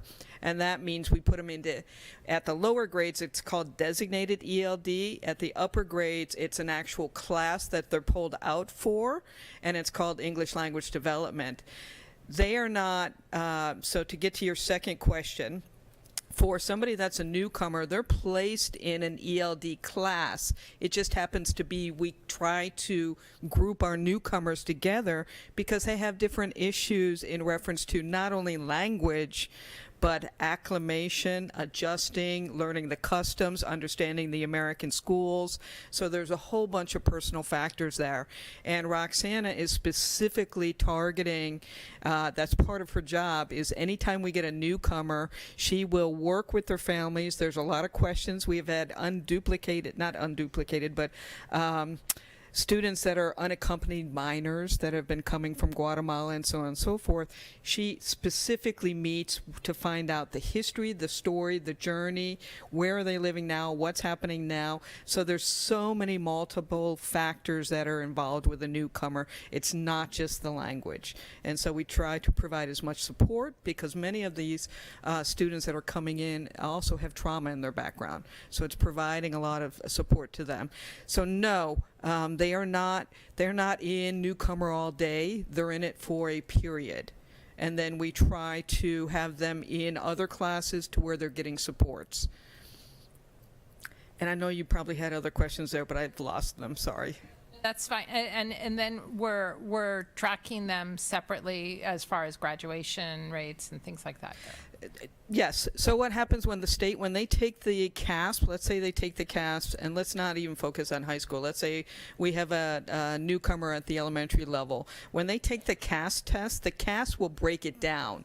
It'll have our LTELs, which they call long-term English learners. Those are kids that have been learning the English language 6+ years. They call them LTELs. It'll break it down to LTELs. And then they have newcomers. Newcomers are less than 16 months in the United States. And then they have what we call regular ELs. So the state breaks it down in how they're testing. So when we're seeing EL scores, I can break that down even further. And then we certainly look at that when it comes to graduation. We can break that down even further. So we're able to drill down specifically who's where and how are they performing. I think you did a really good job of answering all those questions, Mary. I mean, that was great. I really appreciate the personalization of that from reading that. So thank you for asking those. That's super helpful. Maybe, Mr. Aurelio, when I see here that on the dashboard, they'll be released late October, early November. So perhaps you could alert the trustees to let us know when that information is available on the dashboard.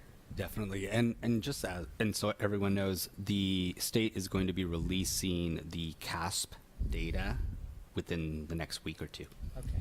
So we will have a release of data that also will include LPAC data, which is the language assessment test. Okay, great.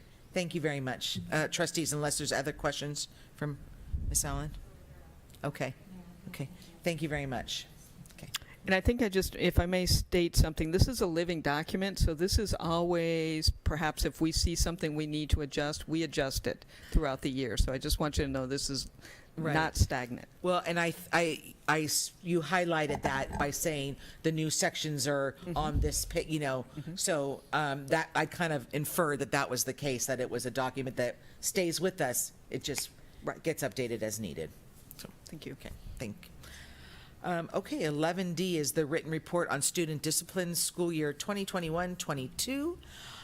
This is also a written report for us this evening. Is there any public comment on this agenda item, Ms. Madrigal? No? Trustees, any questions, comments about this? Yes. Oh. Yeah, I'm taking a look at the, let's just focus on, I have it in front of me, the RLS. So I'm looking at the suspension rate starting in 2010, 11, and then now looking at 2022, 23, where we had 64 suspensions. And now let's look at last year, because that was a complete year, 2. And I noticed, I was reading about what we've been putting into place to help decrease suspension. If you could share, what do you think has really worked in decreasing the suspensions the most within the school district? I mean, to go from 64 to 3 is tremendous. So I'm just curious as to what you could share is really the standouts in intervention to help children not get suspended. Can I interject one thing, because I think it'll be helpful for the discussion as well, and for anybody who may be watching as well this evening? Could you just take a quick second and define suspension versus in-house suspension, because there may be people who are not aware of the difference? Yeah, suspension means out-of-school suspension, means that they're sent home. In-school suspension means that they're here all day, but it's either Saturday suspension or it's during the school day, but they're in a specific spot doing work. Okay, so I'll clarify. I'm talking about the suspension, not the in-house suspension. I think if you can, it's really hard to say, I guess, is what I need to say, is I have specific thoughts on this, but each time it deals with school climate, school culture. It's the climate and it's the culture at a school site that kind of determines how things are going to go. The happier the kids are, the more engaged they are, the more that they understand routine, structure, rules, the more that you have, the less disruption you have and the less discipline, and the more, I guess it's clarity of everything that they need to do within a school setting.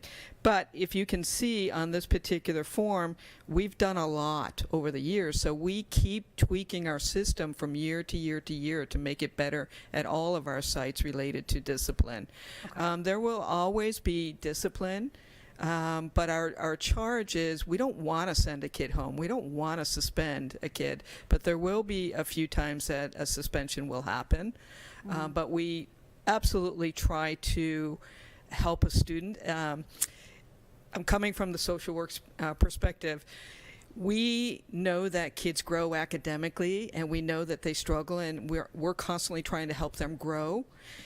Kids don't know behavior sometimes, and we're trying to help them grow and understand as well. So when you look at the whole child, we're trying to help them understand that you're a citizen in this world and there's rights and there's wrongs. And so that takes a while to build up for some students. And so it just, we're constantly trying to change the culture of students making wrong choices. Okay. So I think for me, it's making sure we're very structured and we're very routine, and we have a stance on what's right and wrong, and the students know that, and that we're fair across the board. They'll know it if we're not fair, and so it's just, I think we've done a lot, and unfortunately, what happened at RLS was very upsetting last year for everybody involved, and that all had to do with school climate and school culture. Mm-hmm. But taking a look at, the decrease from 64 to 2 is very commendable for the district. So I do appreciate what you shared and taking a look at that, that decrease over the years. So thank you. Trustee Simon, if I can add just on the data side of the house a little bit, because those are some years where I did do a lot of data work in other districts, and what you find that there was some policy changes that were also made. You used to see a high number of suspensions for defiance. Darn it, you took it from me. For defiance? Yeah. For defiance. Okay. So there's an Ed Code 48900K. We can no longer can suspend for that code, which was strictly defiance. And that was really the case, was you were seeing high numbers of students of color being suspended out of school because of what was considered defiance. Okay. And so specifically here, I can't speak to that data. I haven't looked at that data, but if I had to guess why such a dramatic shift appears in the data, is because there were policies changes at the state level around what we could and could not suspend. Thank you for sharing that, because that makes it very clear for me to understand, because that is a huge gap from 64 to 3. So I was curious if there was some policy shift as well as... And practice changes, too. As the practice, including the practice changes. Policy drove practice. Yeah. Right. Great. Thank you. And I would also add to that is that I would think a big part of it is the efforts of the district about parent engagement, family engagement, bringing things in like the web program there. I think there's all those kind of things that came into practice that weren't there in 2010. And I mean, were you gonna? Yeah, I'm chomping at the bit on this one. Go. Because 2010 is when our board, like a new board was placed. And one of the things that we looked at was the suspensions and expulsions, because within the community there was a lot of there was many people coming to us and saying, why is there so many expulsions going on, especially at the high school? So expulsion, and when as you know, when you're talking about students, everything is confidential, so you're not sharing a lot of things. However, I would have to say it was a big concern for our board at that time, just like it is today. As far as our students, and I have to commend our entire district for stepping up and looking at ways in order to decrease the amount of suspensions, because that was one of our priorities at that time, was students and decreasing the suspensions and expulsions. And it's exactly what Trustee Pelosi said. Is like it was and I'm just going through this list. It was the Safe Schools Ambassadors, family groups. So just different programs in order to see how it was going to work, whether it was going to be effective, and if it is, then we continue and make them stronger. And I would say also the multi-tiered system of support was really a game changer as well. Once that was really solid within our district, that really changed things as well. And as far as my commendations here, it's for our entire district, including all of our teachers and everyone in the classroom, because it was a big shift by everyone in the way they looked at discipline and students. Yeah. Thank you. And I actually remember when you were principal of RLS, one of the things, a conversation that you and I had, and it was a belief like does not serve a student well to be suspended for 2 weeks out of the classroom or even a week out of the classroom. There has to be another way to find, and so I think that was it was a shift in the mindset of like, this is not benefiting that student or the student population in general. And so that there was ways of looking at different methods of how to handle suspensions, so.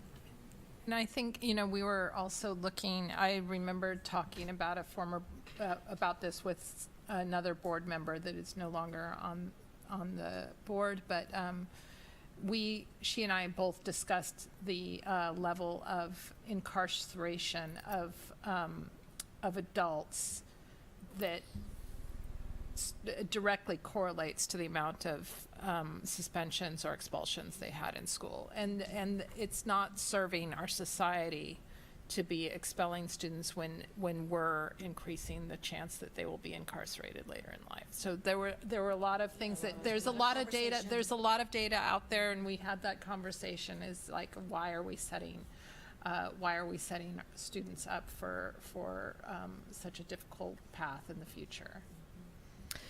When you talk about the State School Ambassadors, a web program, you talk about having 8th graders come over to 9th grade and meet everybody and join the clubs. All of that is school culture and school climate. So all of those particular things that we have added over the years deal with school climate, and that's what I mean when I say school climate, school culture.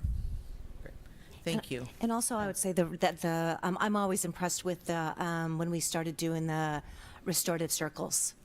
That was always, and I know that there's a little bit of a negative buzz about that, but I think it's one of the best practices that schools can do, is have it so that the student is involved in the discipline and deciding how they're going to change their behavior in the process. So, and it takes a lot of time to do that too. It does. Yeah.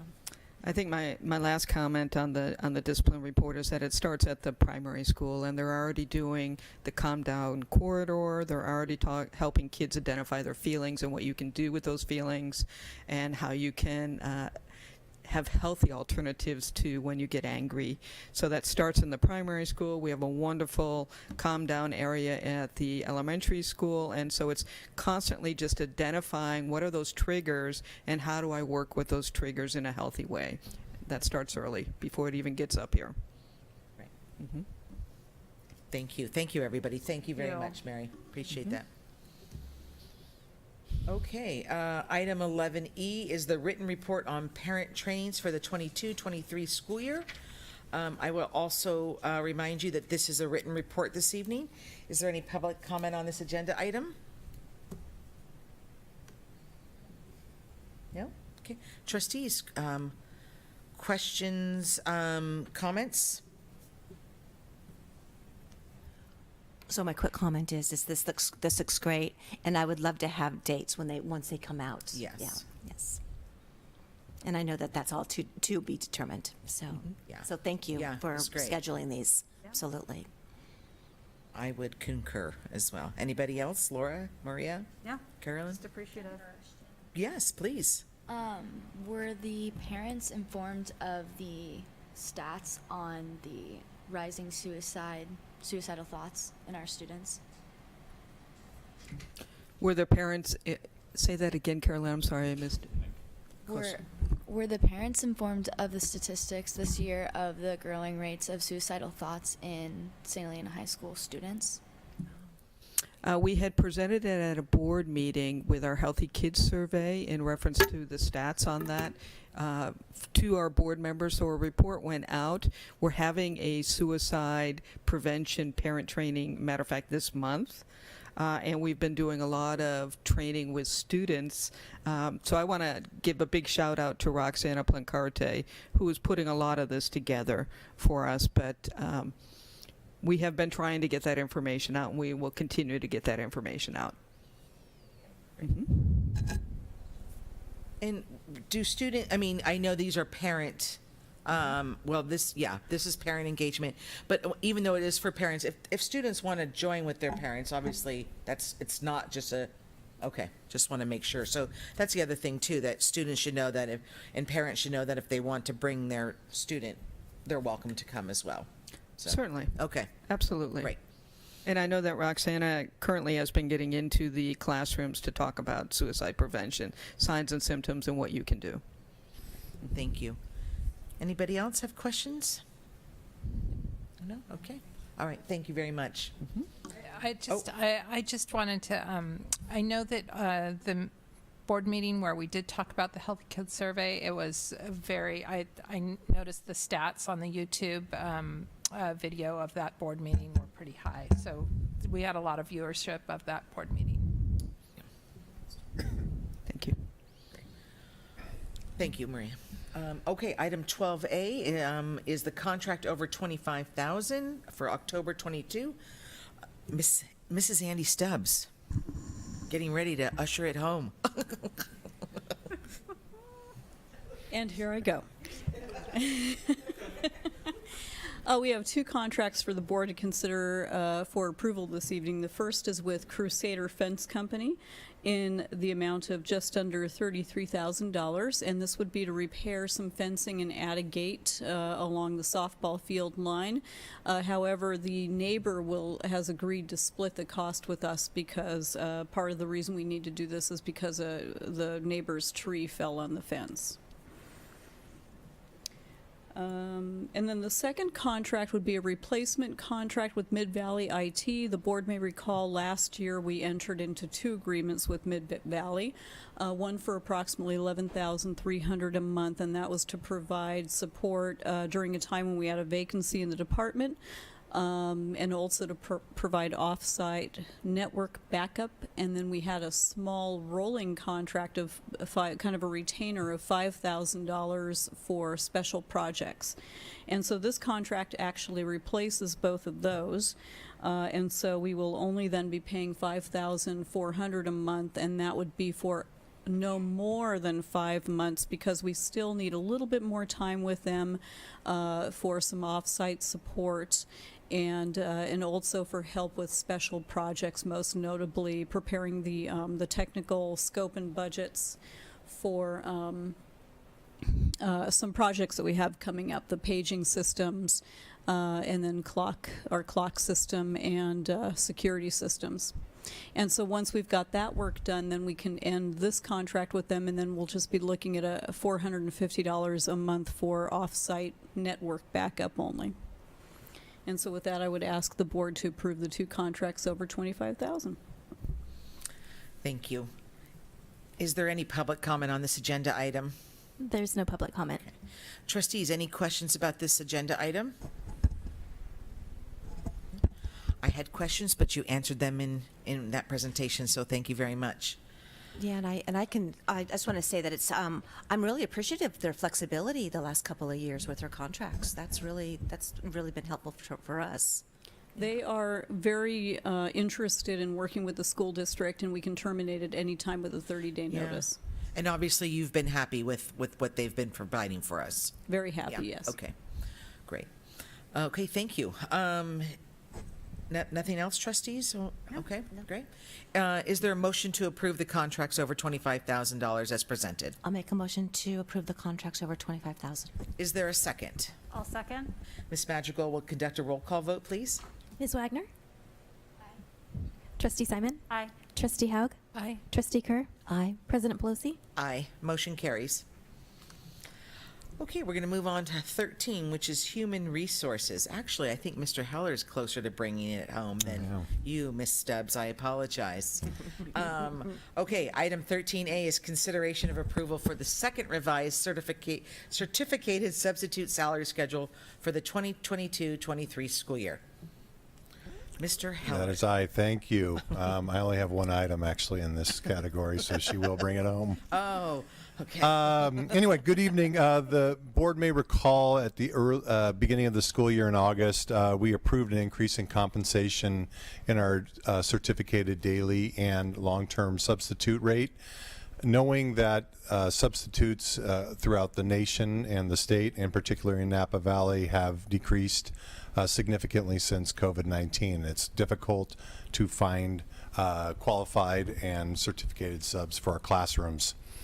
So We revised our structure given some response from neighboring districts in increasing their daily rates and adjusting their salary schedule as a result probably of us adjusting ours to remain competitive. So what you see in front of you tonight is a revised proposal that matches the full day daily rate and provides an incentive for substitutes to work in our district on the 10th day of service.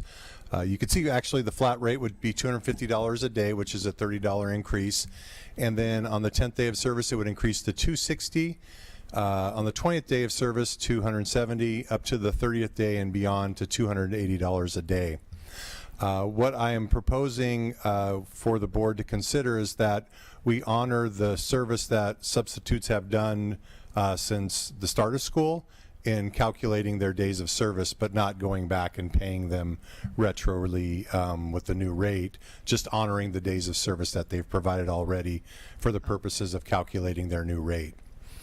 Also, it's important to note that the district and the county is seeking substitutes, and with a degree and a passage of some basic skills test, folks can apply via our website, which there's information available, or the Napa County Office of Education, which houses all the substitutes in the county. And right now, I can say, it changes day by day, but there are less than 100 certificated subs in the entire county, and so we share that amongst 5 districts, and one district is significantly larger and would attract more substitutes potentially with the number of vacancies on a given day.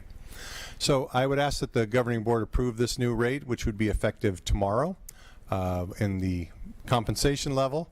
But the days of service I would also propose that that be used in the calculation going back to August. Thank you. Is there any public comment on this agenda item? There's no public comment. Thank you. Trustees, any questions about this agenda item? Just a quick clarifying question. So I'm looking at the on the 260 on the 10th day of service. Does it have to be consecutive? So what? It's like No. long-term sum. It's just the No, number yeah, of times you that could they're do here 2 at our days district. every month, and then when you achieve that 10th day, then your rate goes up to $260. Okay. Up until the 19th day. Okay. And then 20 beyond. So it just encourages people to want to come and, continue to work in our district and Right. achieve that different tiered status. Yeah. Perfect. Okay. Thank you. Trustees, any? No? Maria? Did you? I had a couple of questions, Mr. So just mine was a clarifying as well. So the pay is not retroactive, just the days of service. Correct. Okay. And then do you know off the top of your head what the neighboring districts are paying? I know the largest district is paying $250 a day. Okay. And they have a bonus for longevity as well. Okay. And I think they're by far the largest compensator of the other remaining districts. Okay, great. And then you did answer this, and so Napa County Office of Ed actually is the organization that does manage the pool of substitutes. Correct. So Verifies the credentials and manages all the testing requirements to work in the so classroom. once they're in that pool, if you will, Yeah. that's where they apply for the substitute jobs throughout the county. Correct. They can choose any of the various districts on any given day. Okay.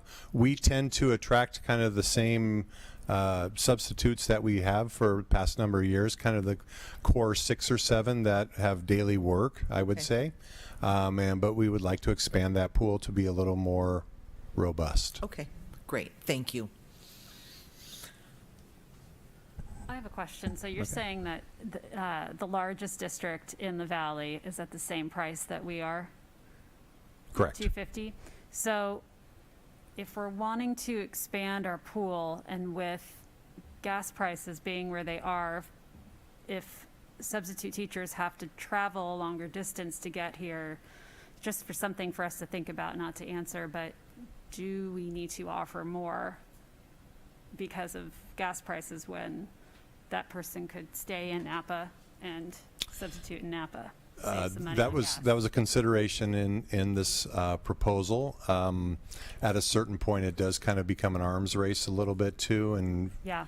you know, and then at what point does a substitute's rate become commiserate with a first-year teacher, for example? Got And it. so we have to kind of be mindful of that as well Okay. in the salary structure. Okay, thanks, Chris. Great. Mr. Heller. You're welcome. Yeah. Thank you. That's a good Yeah. question, though. Good food for thought. Okay. Is there a motion to approve the revised certificated substitute salary schedule for the 2022-23 school year as presented? I'll make that motion. Is there a second? I'll second. Ms. Madrigal will conduct a roll call vote, please. Trustee Simon? Aye. Trustee Haug? Aye. Trustee Kerr? Aye. President Pelosi? Aye. Motion carries. Okay, now we're on 13B, information and request for approval to open a window for participation in the state authorized retirement incentive for certificated employees and adopt resolution 22-16. Mrs. Andy Stubbs, please. Thank you. And the negotiated agreement between the district and the St. Helena Teachers Association requires us to offer a 2-year retirement incentive this year, which is known as the Golden Handshake. And so that would be for any eligible STRS member. And so this resolution would open up that window for retirement, which will be May 1st, 2023 through July 31st, 2023, which is 92 days. We're required to open a window from 60 to 120 days, and then their irrevocable letters of retirement would be due to the district by Wednesday, January 11th. And so I would ask the board to approve this resolution opening up the window for retirement. Thank you. Is there any public comment on this agenda item? There's no public comment. Thank you. Trustees, questions about this agenda item? No? I did have one question. On the directive that stated 2020 that was an attachment, I was just curious if the admin fees that were listed there are still the same in 2022. Yes, thank you. Yes, this is the most recent directive. They don't come out with a new directive every single year, just Okay. whenever they make changes. So when I began this process, I looked for updated directives for both STRS and PERS, and so this is the most recent one. Great. Yeah. Okay, thank you so much. Okay, is there a motion to approve the adoption of Resolution 22-16 as presented? I'll make that motion. Is there a second? I'll second. Ms. Madrigal will conduct a roll call vote. Trustee Simon? Aye. Trustee Haug? Aye. Trustee Kerr? Aye. President Pelosi? Aye, motion carries. 13C, this is also an information and request for approval to open the window for participation in the state authorized retirement incentive for classified employees and adopt resolution 22-17. Andy Stubbs, please. Thank you. And this past year, we negotiated the same 2-year retirement incentive with CSEA, and so this resolution mirrors that of the one with SHTA. And I would ask with the same window time frame and the same due date for the irrevocable letters, and so I would ask the board to approve resolution 22-17. Thank you. Any public comment on this agenda item? There's no public comment. Trustees, any questions about this agenda item? I have a quick question. Being new to the district, I noticed that in your report it said that there are 26 classified employees who might be able to qualify for this program. Last time we had the Golden Handshake available, approximately how many employees took it? I believe 5 or 6 classified employees. So we And certificated, I'm sorry, I mean both. Yeah, so certificated, the last go round, I think it was maybe four. Okay. And then I think 4 or 5 classified. Yeah, 5, I think. Yeah, and so when we look at who's eligible, there's always going to be many more people eligible than choose to take it. Because, for example, with STRS, you can retire with, if you're 50 years of age with 30 years of service, or if you are 55 with at least 25 years of service, if I recall. So there are many people that might meet that criteria, but they may not be interested in retiring quite yet. Okay, and so the deadline is May 1st or The deadline to turn in their irrevocable letters would be Wednesday, January 11th thank for you. both groups. And then STRS and PERS both require that we establish kind of a long window. Most people will retire at the very end of the school year, but we still have to establish a window. So theoretically, somebody could retire May 1st with these windows here.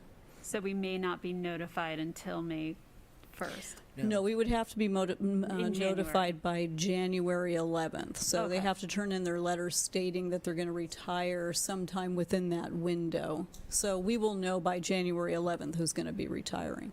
Great, and I under just this asked these provision. questions because of my concerns with teacher shortages and really understanding the dates of that January date is important. Thank you. Yes. And Trustee Simon, I think that January date is to receive the incentive. People can retire after that date, however, they won't get the incentive. True. Okay, but in regards to this specific To get the program, incentive, to get the golden they have to tell us by January 11th. Got it. Yes, that's true. Thank Yeah. you. Thank you. Yeah. Thank you. Anyone else? No?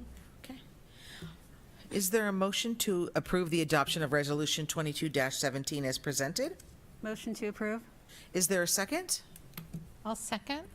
Ms. Madrigal will conduct a roll call vote, please. Trustee Simon? Aye. Trustee Haug? Aye. Trustee Kerr? Aye. President Pelosi? Aye. Motion carries. Item 13D is the review and consider approval of a memorandum of understanding regarding assigning retention bonus for Transportation Department employees. Mrs. Andy Stubbs, please. Thank you. We've had difficulty filling a vacancy for a school bus driver that's been open for almost 2 years now.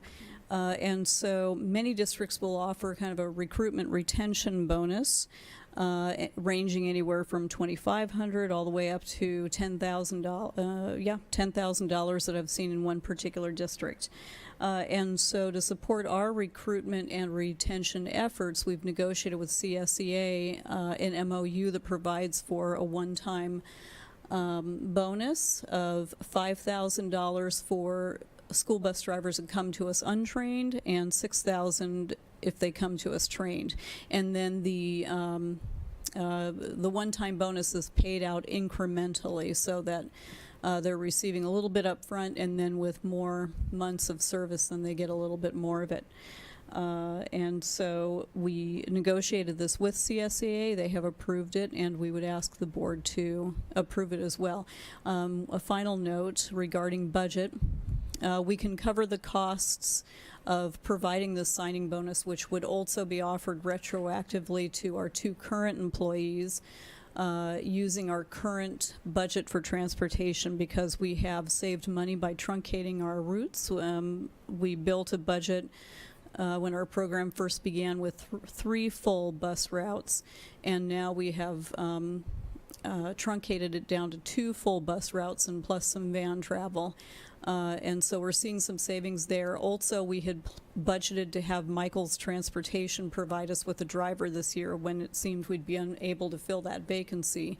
But they haven't been able to provide us a driver, and so consequently our 2 our transportation assistant driver and our regular school bus driver have been managing the routes between the 2 of them, but that means that our transportation assistant has not been able to do any of the clerical work associated with the program. She's just been driving. So, so if we're able to fill that position, then that will free up her time to do more of the actual program work. And so with that, I would ask the board to approve this MOU. Thank you. Is there any public comment on this agenda item? There's no public comment. Okay. Trustees, questions about this agenda item? No? No? Well, let's hope that, I know it's a long time, and so thank you for trying to find ways to fill these positions. I appreciate that. Is there a motion to approve the MOU regarding assigning retention bonus for transportation employees as presented? Motion to approve. Is there a second? I'll second. Ms. Madrigal will conduct a roll call vote. Trustee Simon? Aye. Trustee Haug? Aye. Trustee Kerr? Aye. President Pelosi? Aye. Motion carried. Okay, item 14A, future agenda items. You'll see there what we have for our November 17th meeting. Are there any, do you have any subjects, trustees, for future agenda items? I don't know. I'm good. No, I was just going to see if we should have just a brief consensus. Do we want to see on the public comment that we received tonight, do we want to ask staff to look at that policy to see if there is, I mean, is it preventing barriers for people to, who maybe want to volunteer but don't want to go through that, right? So is there at least 3 of us who agree that we can ask staff to do that? Yes, thank you. Okay, Yeah. great. So if we could ask you to look We into will add that, I'd that to the appreciate list. that. Okay, thank you so much. Thank you. Uh-huh. Thank you, Lisa. Okay, so in that case, that brings us to 15A, which is the adjournment. Is there a motion to adjourn the meeting? I'll make a motion to adjourn tonight's meeting. Is there a second? I'll second. Ms. Madrigal will conduct a roll call vote, please. Ms. Wagner? Trustee Simon? Aye. Trustee Haug? Aye. Trustee Kerr? Aye. President Pelosi? Aye, motion carried. Meeting ended at 8:09 p.m. Thank you.